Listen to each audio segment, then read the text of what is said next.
Vous êtes de plus en plus nombreux à nous suivre et à participer à l'évolution de la chaîne Afrique N24, et sincèrement nous tenions à vous en remercier. Nous lisons tous vos commentaires qui enrichissent le débat et vraiment nous vous demandons de nous soutenir, en aimant les vidéos pour une large diffusion, et pour continuer à avoir une ligne éditoriale indépendante, et vous proposer de nouvelles émissions toujours de plus en plus enrichissantes. Ne restons pas passifs, soyons actifs. Merci et à bientôt. La République de Fort Gnassingbé est une fois de plus secouée par un nouveau scandale. La situation critique autour de la loterie nationale togolaise, Lonato, à Lomé continue de se développer. L'attention est portée sur le luxueux bâtiment qui abrite la direction de la Lonato, rivalisant en taille avec une autre construction liée à la République à Nié-Konakpoé.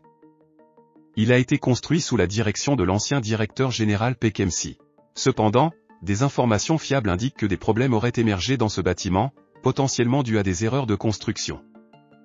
Malgré une réception de l'ouvrage conforme aux procédures, des sources concordantes affirment que des anomalies ont été constatées, ce qui a conduit à une contre-expertise révélant de possibles irrégularités. Après la découverte des défauts de construction, il était crucial de déterminer les responsabilités. Les acteurs impliqués ont rapidement été identifiés. L'immeuble a été réalisé par la société Centro, co-dirigée par le couple Kao et Passayi.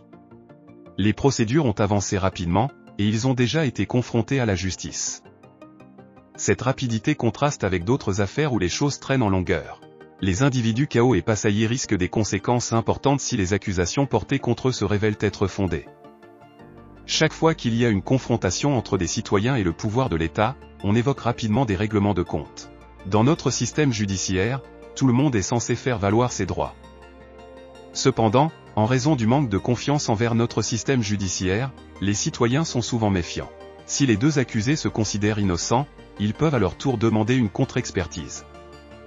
Cependant, un élément troublant survient avant même que la justice ne se prononce, il semble que messieurs Kao et Passayi soient sommés de payer des sommes qui leur sont attribuées. Sur quelle base ces montants sont-ils fixés alors que le dossier est toujours en cours d'examen? En ce qui concerne les soupçons de règlement de compte, il existe des indices. Il est rapporté qu'un des accusés est en conflit avec un proche du président, concernant un vaste domaine foncier. Dans ces négociations, il semblerait que la personne influente de la société Centro ait pris l'avantage sur le proche de Fort, qui est également un ministre influent. Est-ce la raison derrière tout cela? Nous ne sommes pas loin de la théorie du syndrome Seko. Nous serions les premiers à saluer Fort s'il cherchait à instaurer l'ordre dans la gestion du pays. Malheureusement, ce n'est pas le cas. Il existe de nombreux dossiers économiques et financiers marqués par l'impunité. Le manque de rigueur dans la gestion des fonds liés à la Covid-19 témoigne du relâchement dans la gestion des deniers publics. Alors qu'il laisse les autres s'enrichir sans rendre de compte, Fort n'hésite pas à sévir contre ses proches qui lui ont tout donné et aspirent simplement à vivre en paix. La liste est longue. On peut mentionner, entre autres, le DG de Seko, Bertin Agba, paix à son âme, Pascal Bodjona, M. Kao, l'ancien DG de la Poste, celui-là même qui a ouvert la porte à la chasse aux sorcières, Pacha, Boko et maintenant Monsieur Kao et Passayi. Où cela s'arrêtera-t-il? À y regarder de plus près, Fort ne fait taire que ses proches qui ont réussi financièrement. On pourrait penser que ses propres frères n'ont pas le droit de s'enrichir, alors que les autres le peuvent. Eux, ils peuvent voler, piller en plein jour, et Fort ferme les yeux sur leurs actions. Certains détracteurs s'en prennent également au nouveau directeur général de la Lonato, l'accusant d'avoir ouvert le dossier. Fraîchement nommé, il est du devoir de Monsieur Barcola, le nouveau DG, d'examiner attentivement les dossiers avant de prendre ses fonctions.